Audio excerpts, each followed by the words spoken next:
way to pass the guard is always like chest to chest. And we never want to allow this. This is terrible for the bottom person. So everyone got much better in not allowing people to get chest to chest, right? By using this knee shield.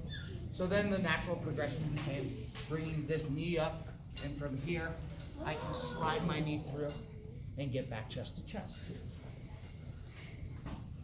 So we're gonna deal with addressing, bringing the knee up. So Tristan has a shield, and I'm gonna start coming up to this stance. So this is like its whole own position, often called reverse de la Riva. Right now we're not gonna worry about learning everything about it, but just controlling the position. So I have my half guard, I'm defending well, and Brian starts to bring his knee up. So right away, this foot, I need to make as a hook on the back of Brian's thigh. Let's come over on this side so you can see. I can't let my leg just stay here pinched. It's gonna slide over. Exactly.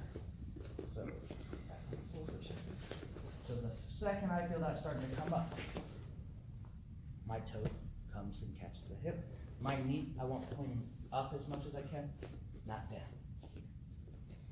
This is gonna slow the knee some, make it more difficult. This hand here, you can stay holding the wrist, but I prefer to control the ankle. So my hand can come underneath and just control. So we call it reverse de la Riva because it's, if you look at it, the exact reverse of regular de la Riva. From here, there's a bunch of game where we spin underneath the dude, do all sorts of stuff. But right now, what I'm gonna look to do is put my foot on the rib right here.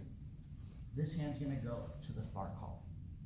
I'm gonna give a little push, which releases this leg. It gives room, and I put my foot on the hip. The heel, more so. We don't wanna go right here directly, because they can kind of step over it again. Yeah, like if Brian pushes it back down, and now we're back in the game. So once I get it free, connecting like my heel to the far side. Now, this leg, I'm gonna just take off, switch. I like to keep the ankle and switch hands. Right back in the de la Riva. Now I'm back to my de la Riva. Often you get right here, and especially if they feel me trying to go to de la Riva, they'll put this knee on the floor again. And now I'm back to my closed guard in a position I'm comfortable. So I'm here, Tristan starts to come, I get my control, right? And it should just be eventually ingrained in your muscle memory. As soon as that knee's coming up, your leg's just following it, right? It just becomes a smooth motion. Now, we have, getting back to our different guards, but we can use this to sweep too. So I have like a little grip. Here, I can use my knee. If I'm having trouble getting my foot in, I can kind of use my knee to help push in as well. This bottom foot can also help me move. What I'm gonna look to do now is underhook this leg. So I'm gonna push Tristan away a little. I'm gonna leave this hand under, but I'm gonna kick and sit up to my elbow and throw my hand under. So right here. Now, I'm gonna pull my hand out so that it's not under my leg, but I want it still under his knee. This leg, I'm just gonna bring him in here. The reason I like holding this knee is, let me take my arm out. Here, Tristan, if he can put his knee to the floor, can kind of slide his knee in that direction and slide over. Let me get my bicep back under there. When I'm here, he tries to do that.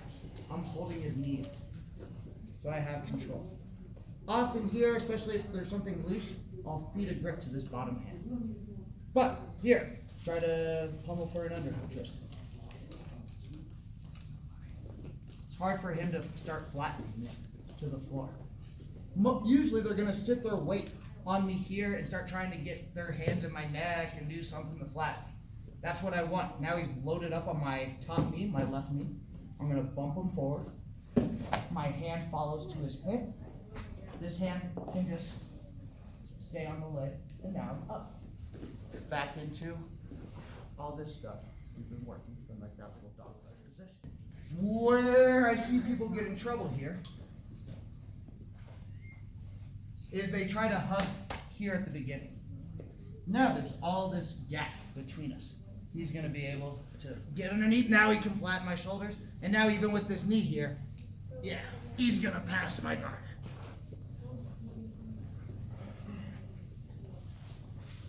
So as I kick to my underhook, my hand goes right behind his knee. Look how like my own leg kind of protects my elbow right here. I don't want to be out here.